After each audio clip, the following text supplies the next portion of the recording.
better make it a good one now because I'm about half fired up here. Gators take over inside their 25. And looking to take a shot to the end zone. It's covered downfield. Franks creates space. Now throws. Caught. Grimes. Touchdown, Florida. Long going deep. High arcing shot. It is hung in. Terry Godwin. That Auburn. Big Cat Bryant. 12 men behind the Aggies. To Amu. He's going to take a shot. Downfield Brown. It is caught. Finds an opening in the corner. Judy is there. Touchdown, Alabama. A lot going deep. Got a step. Caught. Touchdown, Missouri. Benny Snell Jr. burst free. A bowling ball. The tight end makes a big play for Arkansas. Just what they talk a little trash once in a while, but if you give him a seam just like that, he'll make you pay. Touchdown, Ole Miss. If you can't talk about it, you can't be about it.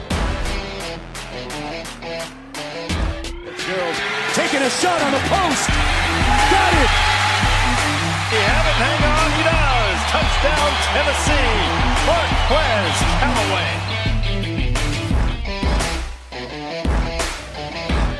We're coming. And we ain't backing down.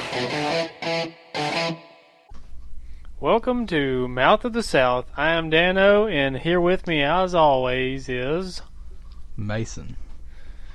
And how are you doing today? I'm doing pretty good today. We're recording this on a Thursday. Usually we try to get the show on a Wednesday, but stuff happens and schedules need to be pushed up. But Mason's had a couple of days to cope with the devastating overtime loss by Tennessee. Well, I mean, it really didn't take that long to recover because my Tennessee Titans came back the next day and beat the brakes off of the Browns. So that kind of helps it a little bit. Yeah, that was exciting right there. I haven't felt that excitement since football season started. So, but all right. So what's happening in that college football world, or do you want to start off with the news with Antonio Brown? Well, it seems like Antonio Brown always makes his way into our show. Yeah, I know, because it just keeps getting crazier and crazier. But let's hit that news button. We'll get right to it. We extended our time for these shows, so we're not trying to squeeze it in all in 45 minutes. Now, we're not going to give you 3-hour podcast or anything, because let's be honest, would y'all really listen to that, or do we really want to take that long? We could fill it up, but I don't see it. But anyways, here we go. Good evening. I'm Ron Burgundy, and this is what's happening in your world tonight. All right, Mason, you're our NFL guy. What we got for Antonio Brown?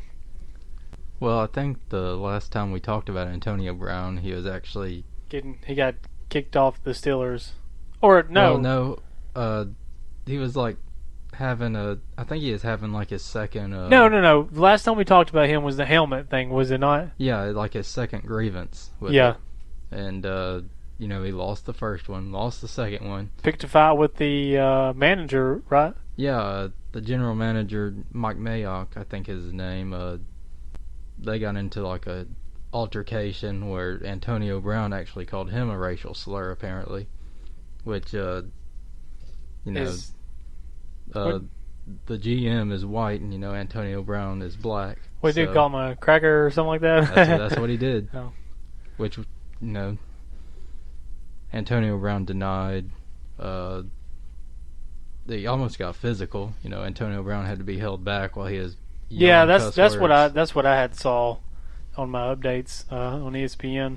Yeah, and you just thought, okay, this is going way too far.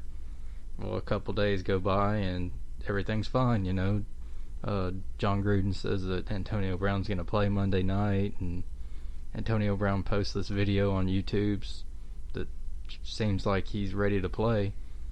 And next thing you know, the very next day, he's posting a video on his Instagram saying that he wants to be released.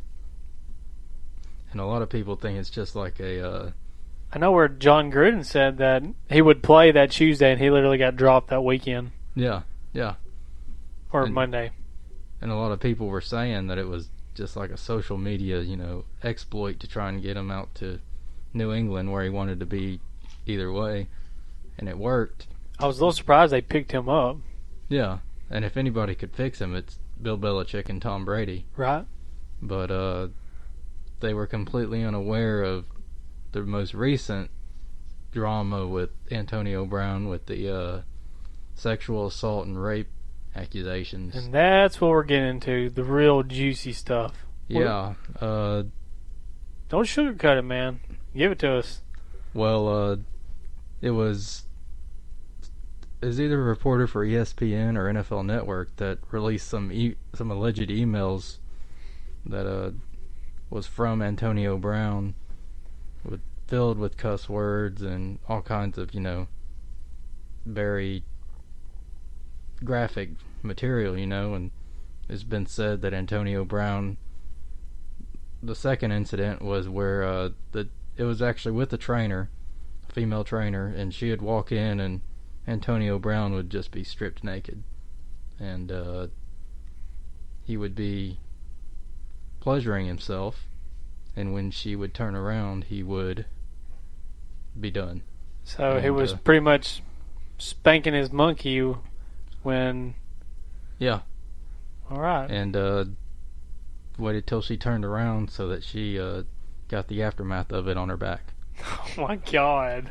And that was just... What the that heck? wasn't even the worst one. That's not the worst? That's just kind of the oddest one. That's some Louis C.K. stuff right there. Oh, man, yeah. You heard about that, didn't you? Yeah. Yeah. Well, apparently the worst one is the actual rape one, which is, it's the same girl, but this one, it's just like a pure rape accusation, like there's nothing, no details specifically. It's just... She just... it wasn't consensual, so... Yeah. Well, I mean, that's rape. Yeah. Which I'm sure that'll come in the following days, going to court or something like that, I guess. Yeah. It's kind of odd it all hitting at the same time, though. Yeah, it's like kind of odd that now she's saying something right after all of this happens. That's true, but I mean, like, you never know, because like some people, like, they just want to try to regress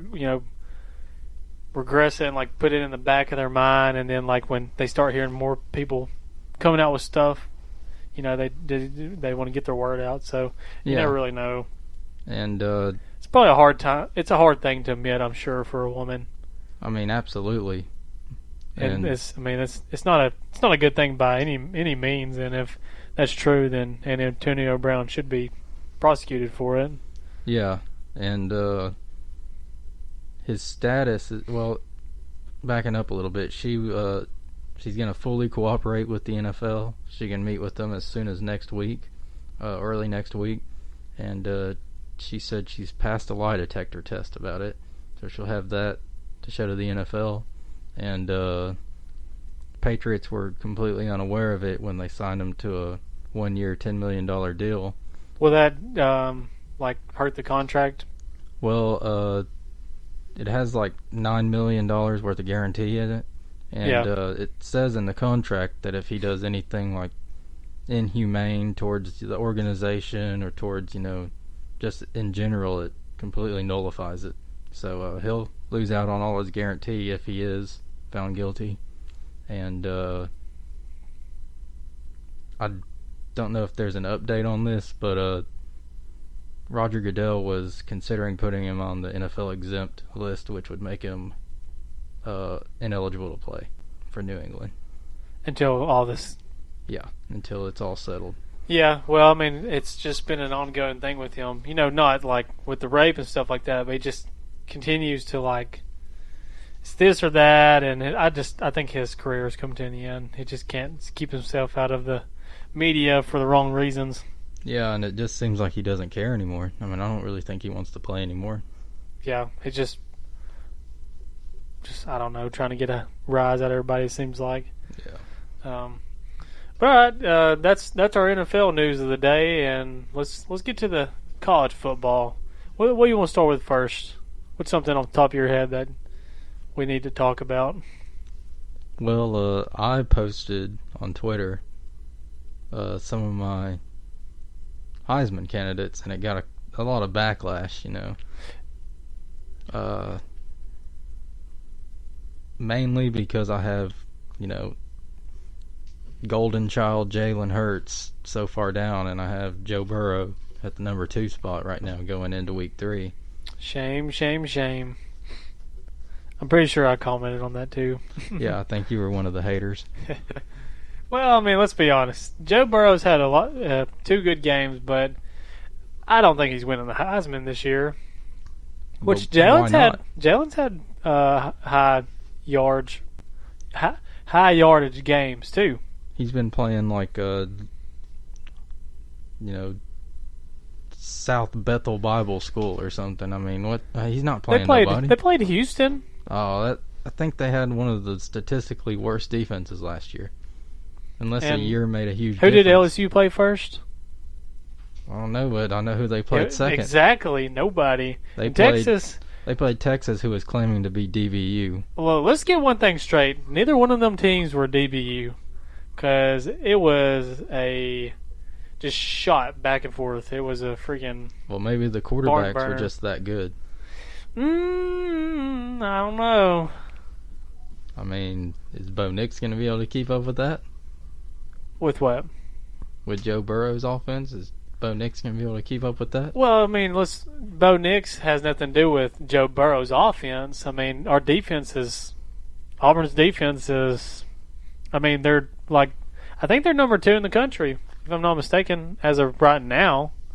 Yeah, well. But I think that's all defense but anyways, I mean, our defense stout, man. But I've seen a lot of flack from Auburn fans because the offense isn't where it needs to be, but it's not technically the quarterback. In my own opinion, it's our line. We don't get enough push in the middle of the line from.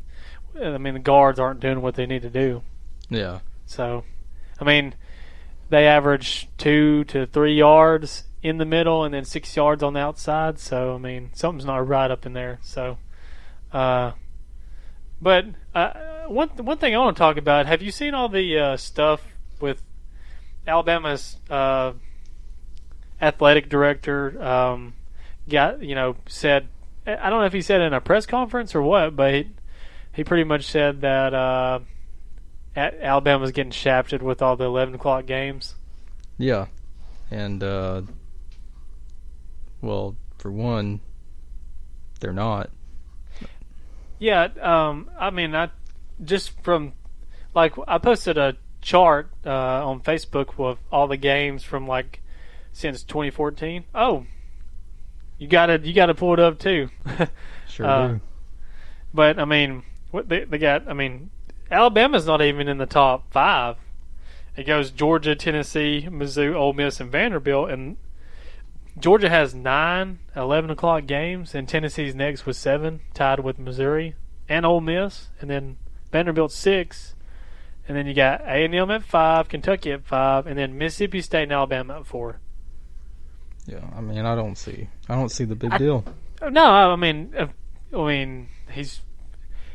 there's been some coaches showing throwing some shade. Gus, in one of his press conferences, said something about it, and he said, I know, I didn't hear the question. I'm sure they were asking what he thought about it, and he said pretty much, honestly, he said, I would rather play the 11 o'clock game and pretty much get it over with so he can get game planning up for the next game. Yeah. Because, look, this game, I told you going in, the Auburn-Tulane game was going to be a lot closer than what people expected. Tulane was, they weren't a bad team. They actually rank higher in defense. They're a spot ahead of LSU in overall defense. So well, they're definitely still above LSU after that. Yeah, LSU wasn't moving up after that game. But this next game, Kent State, it's just not going to be. Auburn's going to cover the spread. I think the spread's 26 points. But